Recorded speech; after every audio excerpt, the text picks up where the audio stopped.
as atividades remotas da disciplina Lógica Matemática e hoje nós falaremos sobre cálculo de Hilbert. Começaremos apresentando três conjuntos que nos remetem à maneira como definimos verdade no cálculo proposicional. O primeiro deles é o conjunto Z6.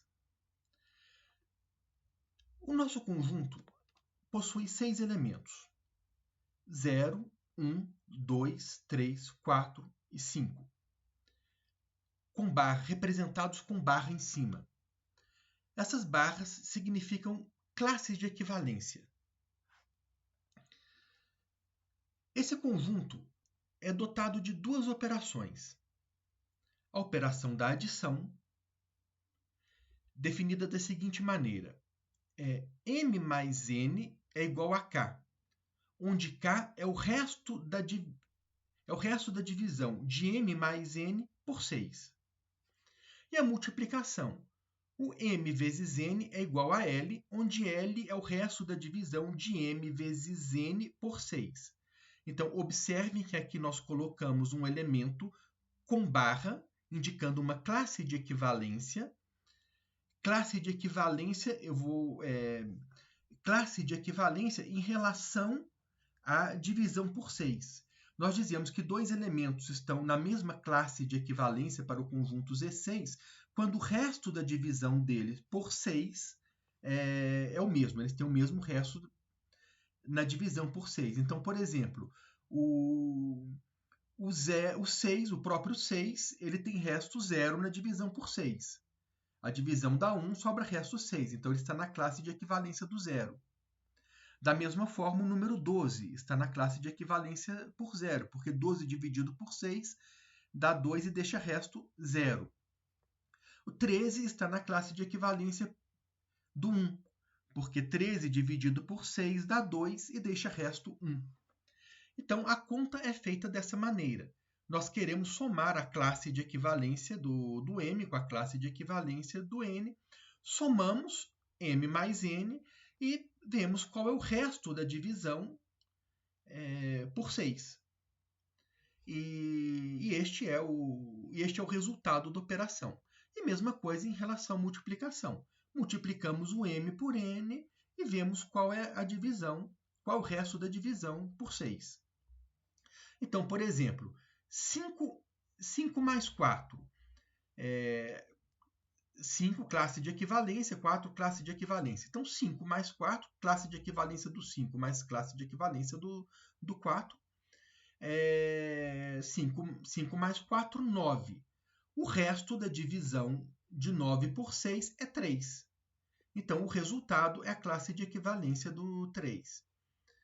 Classe de equivalência do 5 vezes classe de equivalência do 4. 5 vezes 4, 20. 20 dividido por 6 dá 3 e deixa resto 2. Então, isso está na classe, o resultado é a classe de equivalência do 2. Então, isso define os termos, tá? E define as sentenças em um modelo que nós estamos criando. As sentenças são aquelas que envolvem igualdade. Então, os termos são os elementos e são as operações. 5 mais 4, 5 vezes 4. Esses são elementos, são termos. E as sentenças são 5 mais 4 igual a 3. Eu posso... 2 igual a 3, é uma sentença. 5 mais 4 é igual a 3, é uma sentença. Então, nós estamos criando um modelo. Nós podemos fazer perguntas a respeito desses modelos. Por exemplo, todos os elementos desse modelo têm um inverso multiplicativo? Qualquer número, o que é o inverso multiplicativo? O inverso multiplicativo é um elemento que, multiplicado por ele, dá o elemento neutro da multiplicação. Então, por exemplo, nós temos um elemento neutro da multiplicação. Vamos comparar isso aqui com um conjunto aritmético. Nós temos o 0, é um elemento neutro da adição. Qualquer número somado a 0 dá ele próprio. O número 1, ele é o elemento neutro da multiplicação. 1 multiplicado por qualquer coisa dá o próprio número que foi multiplicado. Então, nós podemos nós podemos fazer as perguntas. Os números têm inverso multiplicativo? Então, verificamos aqui, por exemplo, o 25 tem, é o próprio o 5 tem, é o próprio 5. 5 vezes 5, 25. 25 dividido por 6 dá 4 e deixa resto 1. Então, 5 vezes 5 está na classe de equivalência do 1. Então, o 5 é o inverso multiplicativo do próprio 5. O 4 tem inverso multiplicativo? Não. Vejam bem, 4 vezes 0, 4. 4 vezes 1, 4. 4 vezes 2, 8, que está na classe de equivalência do 2. 4 vezes 3, 12, que está na classe de equivalência do 0. 4 vezes 5, 20, que está na classe de equivalência do 2. Então, o 4 não tem um inverso multiplicativo. Podemos fazer diversas perguntas desse tipo. Essas perguntas estão, na verdade, na metalinguagem.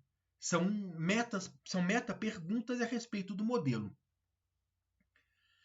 O interessante é que, para decidir, para dar resposta a essas perguntas que nós podemos fazer, nós simplesmente consultamos no modelo. Então, quando eu fiz a pergunta, o 4 possui um inverso multiplicativo? O que eu fiz? Eu simplesmente multipliquei o 4 por todos os elementos e verifiquei. Eu esqueci, o 4 vezes 4, o 16, está na classe de equivalência do 4. Pois bem, então eu pesquisei, né, todas as possibilidades. O 4 multiplicado por todos os elementos, e nenhum deles era o inverso multiplicativo do 4. Então, a resposta à pergunta foi dada por inspeção. Nós fomos verificando todas as possibilidades. Então, nós dizemos que nós definimos a verdade nessa teoria, fizemos uma teoria em cima desse conjunto, e as verdades são definidas através de um modelo, através da consulta em um modelo.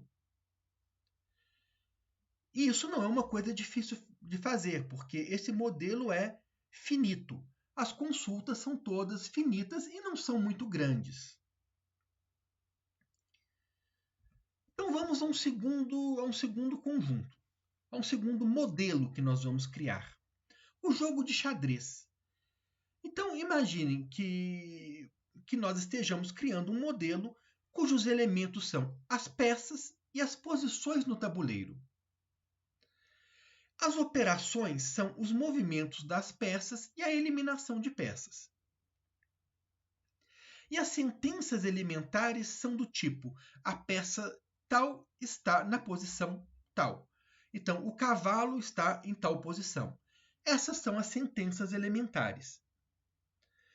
A partir daí, nós podemos fazer metaperguntas porque são perguntas que estão na metalinguagem, mas nós podemos fazer metaperguntas através do jogo de xadrez, que é um modelo que nós criamos. Nós estamos imaginando uma teoria, criamos uma teoria do jogo, a teoria do jogo do xadrez, é a teoria que vai fazer essas metaperguntas, e essas metaperguntas elas serão respondidas olhando para o modelo. Então eu posso perguntar, por exemplo, se o jogo está perdido se estiver em determinada configuração no tabuleiro. Se o tabuleiro estiver em determinada configuração, esse jogo está vencido para as peças brancas, o rei pode ser posto em xeque nos próximos 4 movimentos. São perguntas que podem ser feitas a respeito do xadrez. E essas perguntas também podem ser feitas por mera inspeção. Com um detalhe importante, um detalhe complicador. Essas inspeções são finitas, embora sejam finitas, elas podem ser muito longas. Até hoje, os nossos computadores mais potentes não conseguiram exaurir o jogo de xadrez, não conseguiram analisar todas as possibilidades do jogo de xadrez, mesmo os computadores mais potentes. Recentemente, os computadores, os sistemas computacionais começaram a conseguir vencer mestres em xadrez, grandes mestres do xadrez. Mas ainda assim eles não conseguiram exaurir as possibilidades do jogo. Então, é um modelo que pode ser verificado, é um modelo finito. Nós podemos responder as perguntas através de inspeção, através da verificação em um modelo.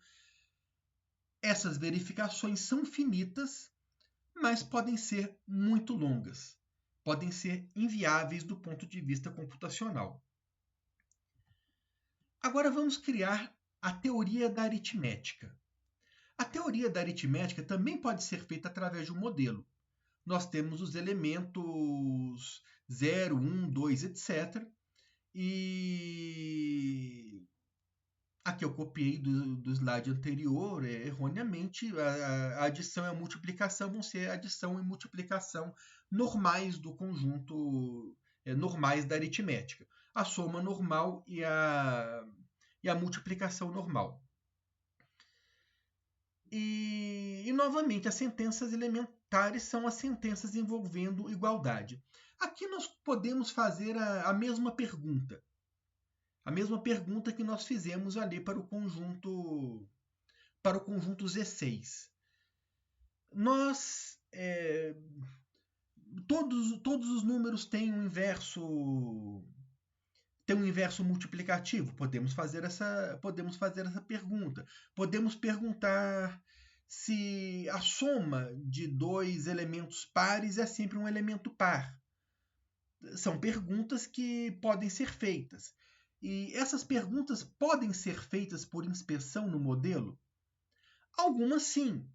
Por exemplo, será que a soma de dois números pares menores do que 1000 é um número par? Isso pode ser verificado por inspeção.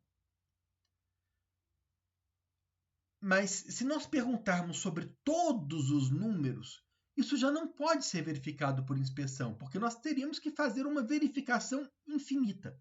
Nós teríamos que fazer infinitas verificações.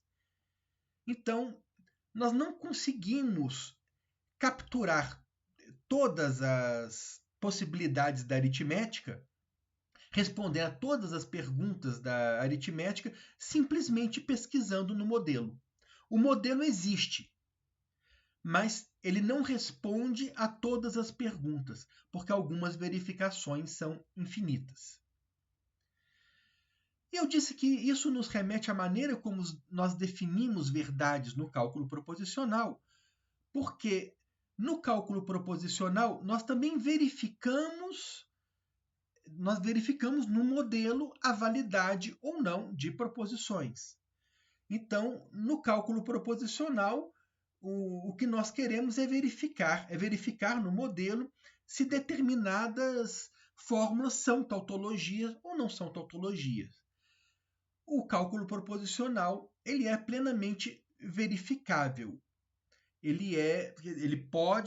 As verdades podem ser verificáveis, podem ser verificadas através das tabelas de verdade. Então, nós temos um modelo que é um modelo finito. Nós dizemos que ele é dedutível. Nós temos um algoritmo para deduzir se as nossas afirmações são verdadeiras ou falsas. Nós fizemos, então, uma verificação através de modelos. E essas três teorias que nós criamos, que nós apresentamos aqui, também são teorias criadas em cima de modelos. Teorias onde as verdades são verificadas por inspeção em um modelo, por verificação em um modelo. Agora eu vou relembrar com vocês outra teoria, uma teoria muito familiar, a geometria euclidiana. Quando vocês estudaram geometria euclidiana, possivelmente no 9º ano, vocês vocês foram apresentados aos 5 postulados do Euclides. Pode-se traçar uma reta por quaisquer 2 pontos. Pode-se estender uma reta infinitamente. Pode-se traçar uma circunferência com quaisquer centro e raio. Todos os ângulos retos são iguais.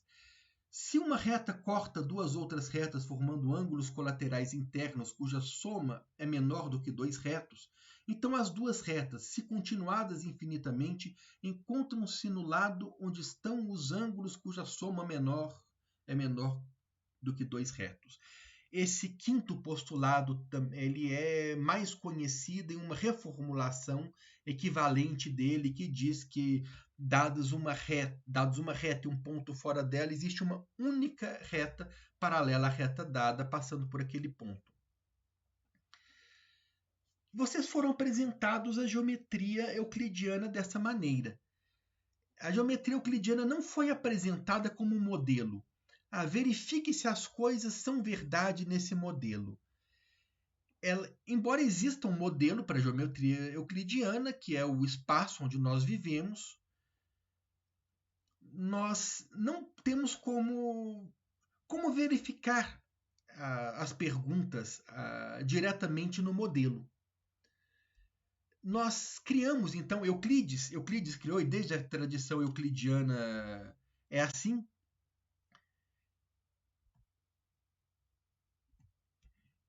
Euclides deu postulados que são verdades assumidas a priori, coisas que são aceitas como verdades sem demonstração, e a partir daí ele começa a demonstrar outras verdades. Então, os postulados são afirmações que são aceitas sem demonstração. Isso não se demonstra. Isso aqui é uma verdade autoevidente. Não se demonstra. A partir daqui, nós deduzimos, nós demonstramos, nós provamos os outros fatos a respeito da geometria euclidiana. Então vejam vocês que é uma abordagem completamente diferente. Nos primeiros modelos que nós apresentamos, nas primeiras teorias que nós apresentamos modelos e verificamos verdades dentro daqueles modelos, verificando naqueles modelos. E a geometria euclidiana nos foi apresentada como uma teoria axiomática, uma teoria que assume verdades a priori, verdades autoevidentes, e a partir daí deduz outras verdades. E é disso que se trata o cálculo de Hilbert. Então, nós temos aqui 2 maneiras de se definir uma teoria. Semanticamente, a validade das fórmulas é verificada num modelo. E sintaticamente, a validade das fórmulas é demonstrada. Então, são definidas fórmulas que são aceitas como verdade sem demonstração. São os axiomas. E são definidas regras que permitem obter fórmulas verdadeiras a partir de fórmulas previamente aceitas como verdadeiras. São as regras de inferência. Então, nós temos verdades que são aceitas a priori e nós temos regras que nos ensinam a obter novas verdades a partir de verdades já conhecidas. Então, é disso que nós vamos tratar. É disso que trata o cálculo de Hilbert. Ele trata dessa segunda maneira de definir teorias. Ele trata da maneira sintática de definir teorias. Então, quando nós damos um cálculo de Hilbert para uma determinada teoria, nós estamos nós estamos definindo aquela teoria sintaticamente. E nós vimos que uma teoria pode ser definida tanto sintaticamente quanto semanticamente. Ela pode ter tanto uma sintática quanto uma semântica. Pode ter as duas simultaneamente. Então vamos falar sobre cálculo de Hilbert. Os conceitos centrais são o conceito de demonstração e o conceito de teorema. Então, o que é uma demonstração? Uma demonstração é uma sequência de fórmulas onde cada fórmula é um axioma ou é obtido a partir das fórmulas anteriores na sequência por meio de uma regra de inferência. Então, uma sequência de fórmulas que tem regras para serem colocadas ali. E um teorema é uma fórmula que faz parte de alguma demonstração. Então, se eu quero demonstrar que uma fórmula é um teorema, basta eu colocá-la dentro de alguma demonstração, numa sequência demonstrativa. Agora vamos falar sobre voltando aqui ao cálculo proposicional, né? Nós definimos o cálculo proposicional de maneira semântica. Agora vamos fazer um estudo do mesmo cálculo proposicional de um ponto de vista sintático. Esses aqui são axiomas possíveis para o cálculo proposicional. Existem maneiras diversas de axiomatizar o cálculo proposicional. Nós podemos ter listas diferentes de axiomas. Essa aqui é uma possibilidade que nos mostra de maneira bem clara o funcionamento de cada conectivo. Então, imaginem essas duas primeiras aqui, elas regem, tá, o comportamento da implicação.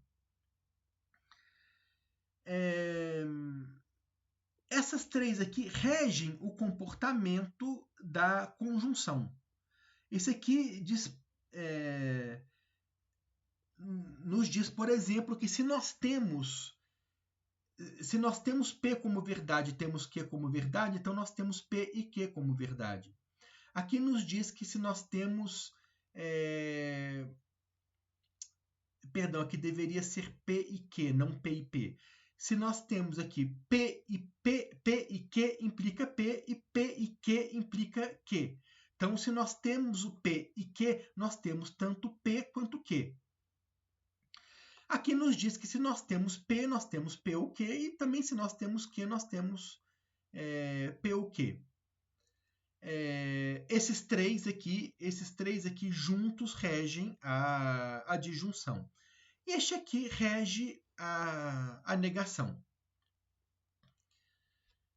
Muito bem. Se nós assumirmos esses axiomas, tá, como verdade no cálculo proposicional, com mais duas regras de inferência, nós conseguimos obter as verdades do cálculo proposicional.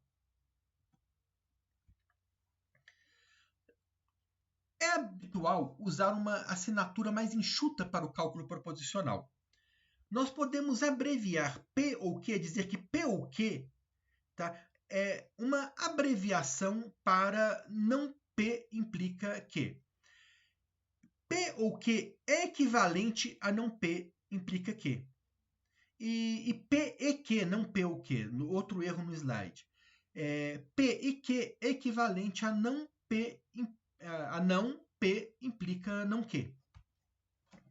Então, nós podemos fazer o cálculo proposicional usando uma assinatura mais enxuta e tratando a disjunção e a conjunção como abreviações de fórmulas envolvendo negação e implicação.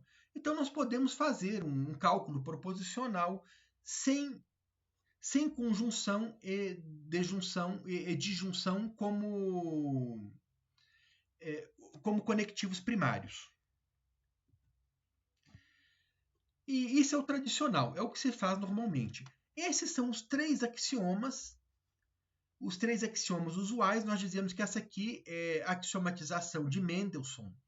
Existem outras axiomatizações, essa aqui é a mais usada. E esses são os axiomas, e essa aqui são as regras de inferência. Então, axiomas são coisas que nós podemos assumir a priori. Então, essas três coisas nós podemos colocar numa demonstração sem perguntar nada. Elas podem entrar diretamente numa linha de demonstração, numa linha demonstrativa, sem nenhuma pergunta. E nós temos regras que nos permitem inferir novas verdades a partir de verdades já conhecidas. A primeira delas é o modus ponens. Se nós temos φ e φ implica psi como teorema, se φ e φ implica psi são teoremas, então psi é teorema. Então, se nós temos φ e nós temos φ implica psi, então nós temos psi. E substituição uniforme. Se φ é teorema e psi é obtida de φ pela substituição uniforme de uma variável em φ por uma fórmula dada, então psi é teorema. Então, nós estamos dizendo que nós podemos pegar, por exemplo, um axioma desses aqui e colocar no lugar de cada um desses axiomas uma fórmula. Então, eu posso pegar aqui no lugar de P ou Q, eu posso colocar, por exemplo, R ou S. E no lugar do Q, eu posso colocar T. Então, eu ficaria com R ou S implica T, implica R ou S. Isso também seria um teorema. Então, esse teorema foi obtido da substituição de uma variável aqui num axioma, ou poderia ser outra fórmula qualquer, por uma fórmula mais complexa. Então, essas são regras de inferência, são regras que nos permitem obter verdades a partir de verdades previamente conhecidas. Uma maneira alternativa de axiomatizar o cálculo proposicional é abrir mão da regra de inferência de substituição uniforme e, ao invés de trabalhar com axiomas, trabalhar com esquemas de axiomas. Então, o que é um esquema de axioma? Ele é uma fábrica de axiomas, na verdade. Um axioma ele é obtido a partir de um esquema de axioma, fazendo uma substituição uniforme de alguma das partes do axioma.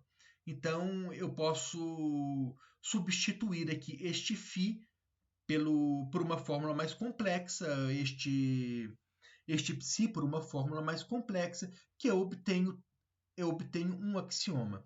Então, na verdade, usar esquemas de axioma é a mesma coisa que fazer substituição uniforme. Só que aqui nós estamos permitindo a substituição uniforme apenas nos axiomas e não nas fórmulas em geral. Mas o que nós obtemos com isso é a mesma coisa, é exatamente o mesmo, são as mesmas verdades. Então, esta é a maneira tradicional, a maneira mais usada para que se axiomatizar o cálculo proposicional. Estes três esquemas de axioma e essa única regra de inferência, o modus ponens. Agora, vamos tomar um exemplo, os exemplos nos ajudam. Eu copiei aqui apenas os esquemas de axiomas, não copiei as regras de inferência para caber, para não faltar espaço no slide. O que nós queremos demonstrar é que P implica P. Observem que isso é uma tautologia. Se nós colocarmos isso numa tabela de verdade, verificarmos no modelo do cálculo proposicional, nós vamos verificar que P implica P é uma tautologia. E agora nós vamos mostrar que P implica P é um teorema. É um teorema do cálculo proposicional. Então, comecemos, linha por linha. Então, em cada linha, nós podemos colocar uma instância de um axioma ou alguma fórmula obtida de fórmulas anteriores, de linhas anteriores, pela aplicação do modus ponens. Como nós estamos na primeira linha da demonstração, naturalmente a única coisa que pode entrar aqui é alguma instância de algum axioma. E aqui no caso o que nós fizemos? Nós pegamos o axioma 1, ou o esquema de axiomas 1, e nós substituímos. No lugar de φ, nós colocamos P. No lugar de ψ, nós colocamos P implica P. Então, nós ficamos com P implica P implica P implica P. Então, esta fórmula está autorizada a entrar na demonstração porque ela é uma instância de um axioma. Agora, vamos lá. Na segunda linha, também tem que ser uma instância de um axioma, porque para aplicar modus ponens eu tenho que ter pelo menos duas linhas anteriores. Então, nós tomamos o axioma 2, o esquema de axiomas 2, e fizemos a seguinte substituição. No lugar de φ, colocamos P. No lugar de ψ, colocamos P implica P. E no lugar de gama, colocamos P.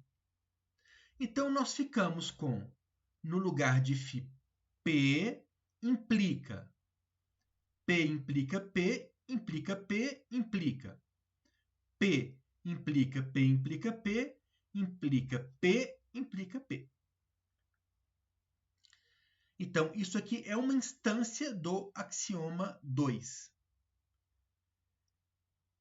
Agora, vocês podem observar uma coisa interessante aqui. Observem a fórmula na linha 1 e observem que a fórmula na linha 2 é exatamente a fórmula da linha 1 implicando outra fórmula. Então, aqui, isso aqui já tem cara de quê? De modus ponens. Então, nós temos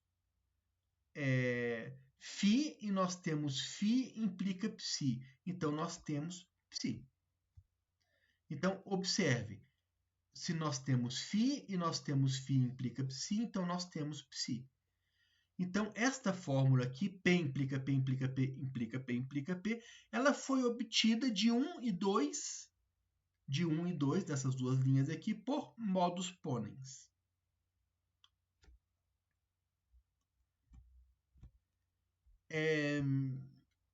Agora, na quarta linha, nós vamos colocar outra instância de axioma.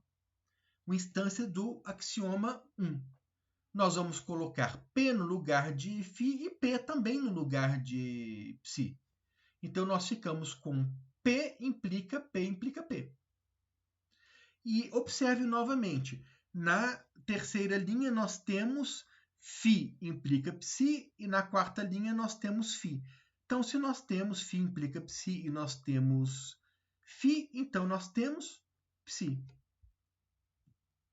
Então, nós obtivemos P implica P na quinta linha de 3 e 4 por modus ponens. Mas o que nós queríamos demonstrar era justamente isso, justamente que P implica P. E aqui nós obtivemos P implica P, através de uma sequência demonstrativa. Então, nós demonstramos que P implica P. P implica P é um teorema. Então, vamos observar aqui, semântica versus sintaxe do cálculo proposicional. Uma fórmula é semanticamente válida no cálculo proposicional quando é uma tautologia. Então, essas são as verdades. A tautologia é uma fórmula que é verdadeira em qualquer valoração possível. Então, essas serão as fórmulas válidas no cálculo proposicional do ponto de vista semântico. Escreve-se este símbolo aqui é denominado martelo semântico. Então, isto aqui é escrito para designar que φ é uma tautologia. Nós estamos dizendo aqui que φ é uma fórmula válida semanticamente. Ela é uma tautologia. E uma fórmula é sintaticamente válida no cálculo proposicional quando é um teorema. E nós usamos este símbolo aqui, este aqui é o martelo sintático. Então, isso daqui designa que φ é um teorema. Então, do ponto de vista semântico, as fórmulas válidas são as tautologias. Do ponto de vista sintático, as fórmulas válidas são os teoremas. Agora, dois resultados importantes e surpreendentes. Todo teorema é uma tautologia e toda tautologia é um teorema. Então, tanto faz olhar sintaticamente ou semanticamente para o cálculo proposicional. A definição semântica de validade e a demonstração sintática de validade são equivalentes. Então, todo teorema é uma tautologia e toda tautologia é um teorema. Então, foi o que eu comentei um pouco para trás, que existem certas teorias que possuem tanto uma sintaxe quanto uma semântica, que podem ser definidos simultaneamente de maneira semântica e de maneira sintática. E claro, é possível provar isso daqui. Está um pouco provar a parte da correção é fácil, é simples. Basta pegar cada uma dos axiomas, colocar na tabela de verdade e verificar que ele é uma tautologia. E depois verificar ali nas tabelas que sempre que eu aplico uma regra de inferência em tautologias, eu obtenho também uma tautologia. Então, mostrar essa parte aqui, que é a correção, é simples. A outra parte, a completude, já é um assunto mais delicado. Mas também é possível fazer aqui num curso introdutório de graduação. Não é tão complicado assim. Agora, outra observação. Em ambos os casos, a definição de validade é recursiva. Então, observem que no cálculo de Hilbert, né, definindo aqui sintaticamente, nós também temos uma definição de verdade recursiva. Então, nós temos, no primeiro nível de recursão, as verdades são os axiomas. Depois, no segundo nível de recursão, nós temos aquilo que nós podemos obter dos axiomas. No terceiro nível de recursão, nós temos aquilo que nós podemos obter, sempre usando as regras de inferência, a partir dos axiomas e das fórmulas que foram provadas no primeiro nível de recursão. E assim nós vamos ampliando o nosso conjunto de fórmulas válidas, o nosso conjunto de teoremas. Então, essa construção também é recursiva. O cálculo de predicados pode ser axiomatizado também? Sim. Nós não vamos trabalhar aqui com a axiomatização do cálculo de predicados, mas eu vou apresentá-la aqui para vocês. Nós usamos esses 5 esquemas de axioma e essas duas regras de inferência, o modus ponens e a generalização. Se φ de x é um teorema, então para todo x, φ de x é teorema. Muito bem. Agora, vamos falar de consequência sintática e consequência semântica. Então, uma fórmula φ é consequência sintática de um conjunto de fórmulas gama quando existe uma demonstração para essa fórmula que usa as fórmulas desse conjunto como axiomas.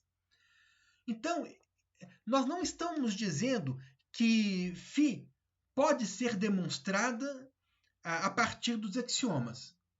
Nós estamos dizendo que a φ pode ser demonstrada a partir de um conjunto ampliado de axiomas. Um conjunto contendo os axiomas da teoria e mais as fórmulas do conjunto gama.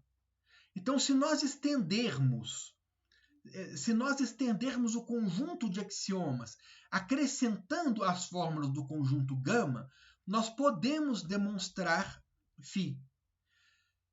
Então, isso quer dizer que φ é consequência sintática do conjunto gama.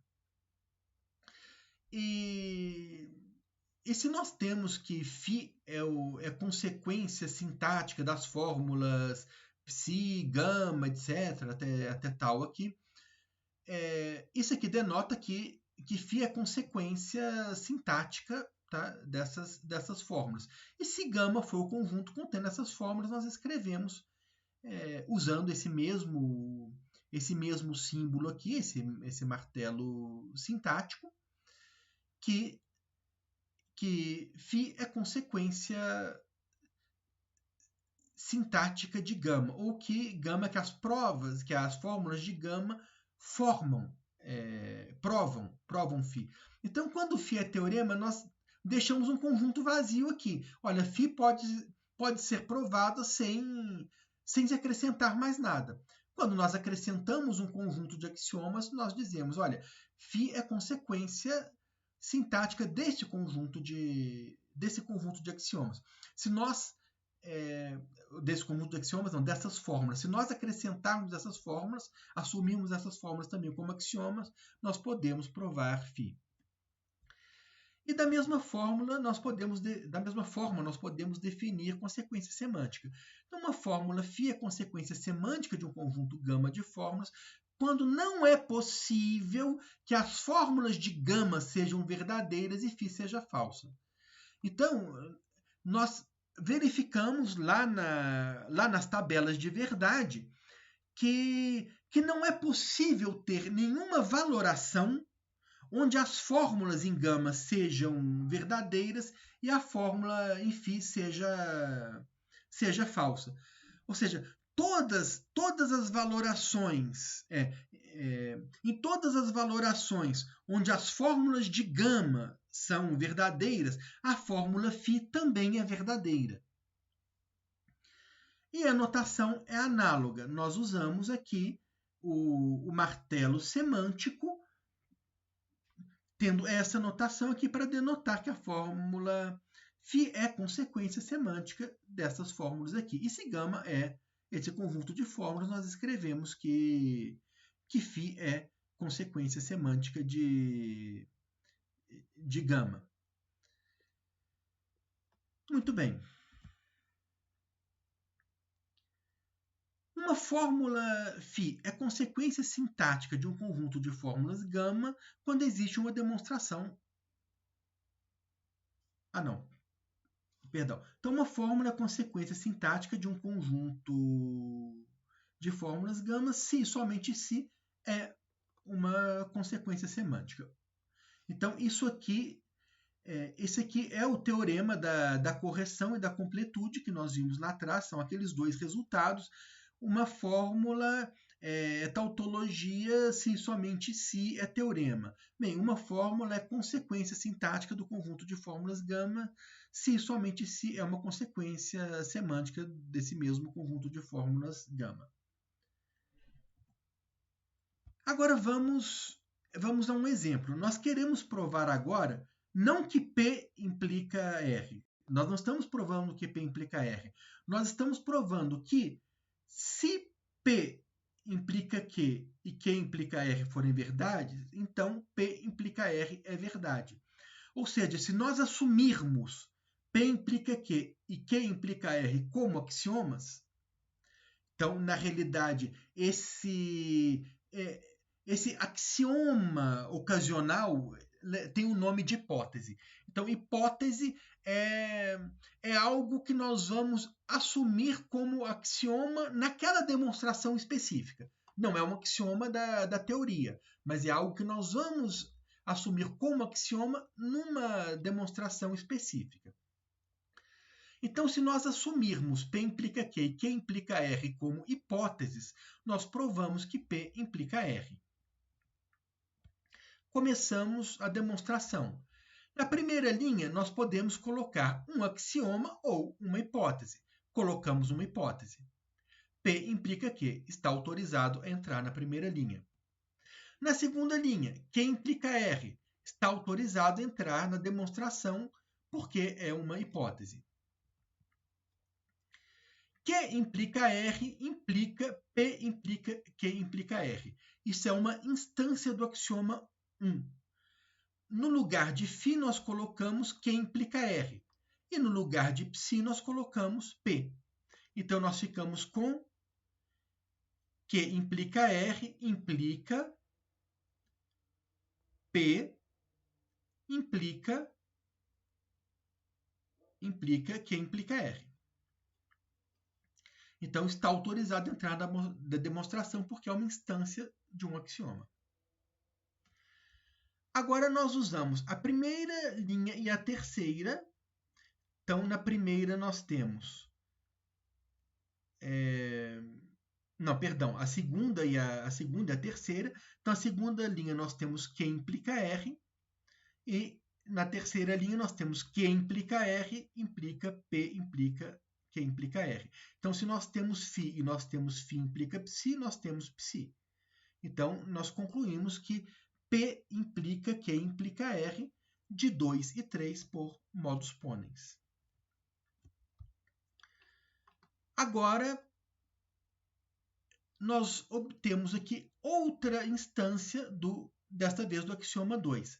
Fazemos φ igual a π, ψ igual a Q e γ igual a R.